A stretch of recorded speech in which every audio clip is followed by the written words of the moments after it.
আমার স্ত্রী চাকরিতে যোগ দেওয়ার পরে থেকে খুবই ব্যস্ত হয়ে পড়েছিল। আমাদের মধ্যে যে ঘনিষ্ঠ সম্পর্ক ছিল তা ক্রমশ কমতে লাগলো। ঠিক তখনই আমার জীবনে আমার স্ত্রীর এক বান্ধবী এসে হাজির হয়। সে আমাকে খুব যত্ন করতে শুরু করলো। একদিন আমি আমার স্ত্রীর কাছে ঘনিষ্ঠ হতে চাইছিলাম, কিন্তু সে আমাকে দূরে সরিয়ে দিল। তখন আমি আমার স্ত্রীর বান্ধবীর কাছে চলে গেলাম, কারণ আমার মধ্যে পুরুষত্বের জোয়ার ততক্ষণ খুব প্রবল হয়ে উঠেছিল। তারপর রাতে আমি সেই বান্ধবীর সাথে সময় কাটালাম। হ্যালো বন্ধুরা, আজকের গল্পে আপনাদের সবাইকে স্বাগতম। এই গল্পে আমি একজন পুরুষের চরিত্রে ভূমিকায় আছি। আমার নাম সুশান্ত এবং আমি বিবাহিত। আমার স্ত্রী কিছুদিন হলো চাকরিতে যোগ দিয়েছে, আর তারপর থেকেই তার আচরণে সম্পূর্ণ বদলে গেছে। সে আমার সাথে খুব কম কথা বলতো, অফিস থেকে ফিরে সবসময় ক্লান্ত হয়ে থাকতো। সে এতটাই ব্যস্ত হয়ে পড়েছিল যে আমার প্রতি তার দায়িত্বটুকু ভুলে যেতে শুরু করলো। ধীরে ধীরে আমার মন খারাপ হতে শুরু করলো। তখনই আমার স্ত্রীর বন্ধু আমাদের বাড়িতে আসে। একদিন সে আমাদের বাড়িতে আসে এবং প্রথম থেকেই তাকে দেখে আমি মুগ্ধ হয়ে যাই। তারপর থেকে কখনো কখনো সে কাজের জন্য আমাদের বাড়িতে আসতো। মাসটা দেখতে দেখতে কেটে গেল। সেই দিন আমার স্ত্রী তার চাকরির 1 মাস পূর্ণ করলো এবং বন্ধু বান্ধবদের নিয়ে একটি পার্টি দিল। সে আমাকে কিছুতেই জানায়নি, বরং তার বন্ধুদের মুখেই আমি এই খবর পাই। আমি অবাক হয়ে পার্টিতে উপস্থিত হই। সেখানে আমাকে দেখে আমার স্ত্রী হতভম্ব হয়ে যায়। পার্টিতে তার অনেক বন্ধু উপস্থিত ছিল, কিন্তু সে কাউকেই আমার সাথে পরিচয় করিয়ে দিল না। তারপরও আমি কিছু মনে করিনি, কারণ আমি জানি যে সে খুবই ব্যস্ত। পার্টির সময় আমি লক্ষ্য করলাম তার বস তাকে আমার সামনেই জড়িয়ে ধরলো।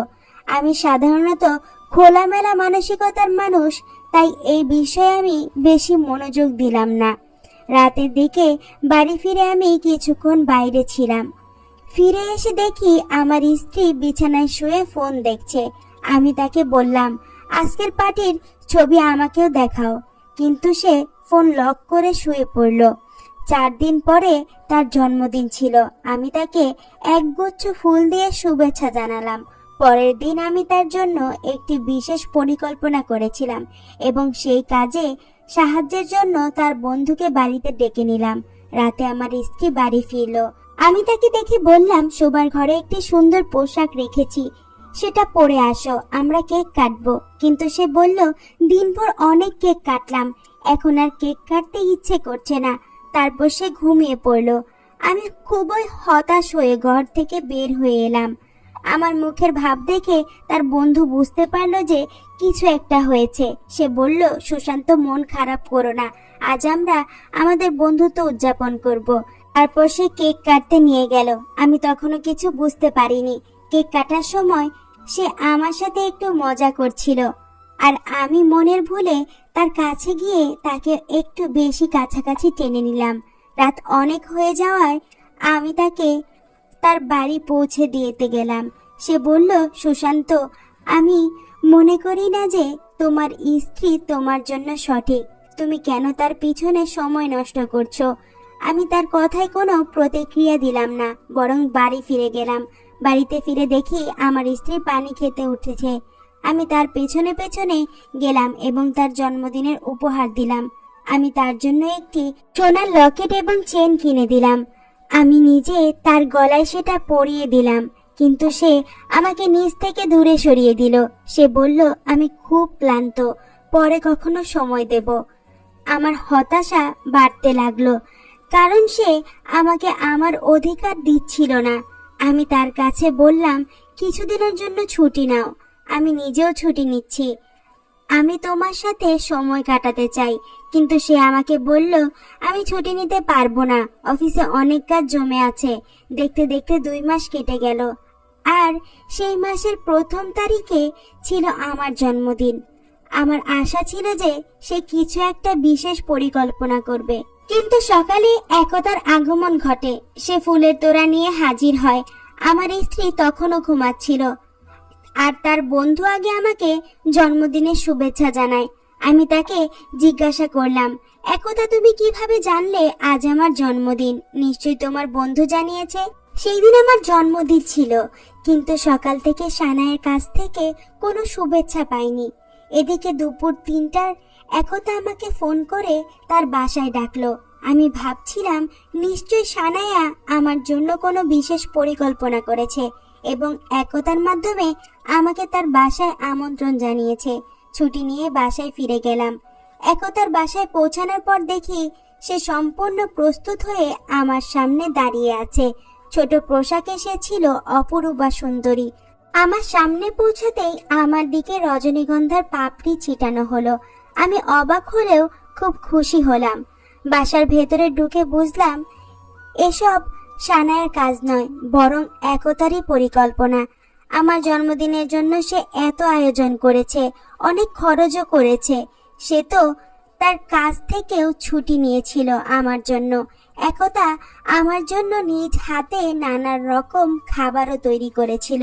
আমি তার এই কষ্ট বৃথা যেতে দিইনি, তাই হাসি মুখে তার সঙ্গে জন্মদিন উদযাপন করলাম। উদযাপন শেষে আমি বললাম, এখন আমাকে বাসায় ফিরতে হবে। আমি বাসায় ফেরার জন্য প্রস্তুতি নিচ্ছিলাম, ঠিক তখনই সানায়া ফোন এলো। সে জানালো আজ বাসায় ফিরতে পারবে না, অফিসে অনেক কাজ আছে এবং রাতটা সে তার এক বান্ধবীর বাসায় কাটাবে। এর মানে সানায়া আমার জন্মদিনের কথা ভুলেই গেছে। আমি রেগে ফেটে পড়লাম। আমার মনের অবস্থা দেখে একতা আমাকে তার শোবার ঘরে নিয়ে গেল। সে আমার হাত ধরলো এবং বলল, সুশান্ত, সানায়ের প্রতি এত মনোযোগ কেন? ও তো কাজে ব্যস্ত, আর তোমার বন্ধুও তো তোমার জন্মদিন স্পেশাল করে তুলেছে, তাহলে এত রাগ কিসের? একতার স্পর্শে আমার মনের ভেতর বিভিন্ন চিন্তা উদয় হতে লাগলো। আমি একতাকে আগে কখনো এভাবে দেখিনি, কিন্তু সেই দিন থেকেও ওর উপস্থিতি আমার কাছে অন্যরকম হয়ে উঠল। সে যেন ইচ্ছাকৃতভাবেই মোবাইলটি হাত থেকে ফেলে দিল এবং সেটা কুড়াতে নিচু হলো। তার এই আকৃতি ভঙ্গিমা দেখে আমি মুগ্ধ হলাম। একতা আমার দিকে আরো কাছে চলে আসলো। তার এই আকর্ষণে আমি বেশ প্রলুব্ধ হচ্ছিলাম। আমাদের মধ্যে কিছু ঘটতে চলছিল। হঠাৎ আমি নিজেকে সামলে নিলাম এবং বললাম, একতা, তুমি যা করছো তা ঠিক না। আমরা বন্ধুত্বের সীমা অতিক্রম করতে পারি না। আমি আমার স্ত্রীকে ভালোবাসি। একতা কষ্ট পেয়েও বলল, ঠিক আছে সুশান্ত, আমি তোমাকে কখনো বাধ্য করব না। যখন ইচ্ছা করবে তখন আমার সঙ্গে কথা বলতে এসো। একতার কথাগুলো শুনে বুঝতে পারলাম সে আসলে কি বলতে চেয়েছে।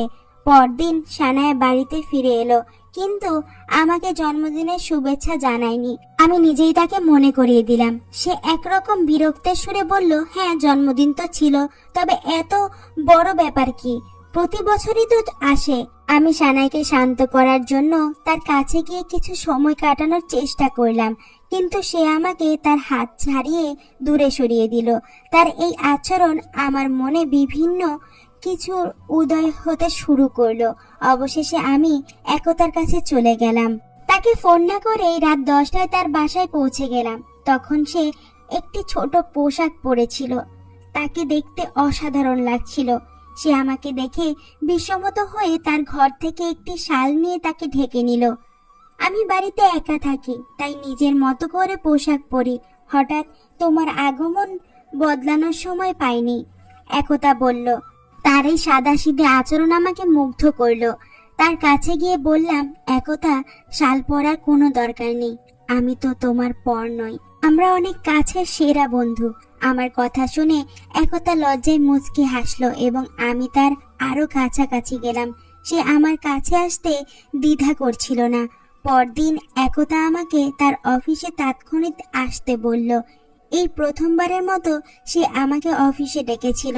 সেখানে সানায়া কখনোই আমাকে ডাকার সাহস করেনি। একতা বলল, তুমি খুব তাড়াতাড়ি আসো, এটা খুব জরুরি, তোমাকে আসতেই হবে। কিন্তু এটা আমার জন্য নয়, সানায়ের জন্য। আমি ভয় পেয়ে দ্রুত সানায়ের অফিসে পৌঁছালাম। সেখানে গিয়ে যা দেখলাম তাতে আমি হতবাক হয়ে গেলাম।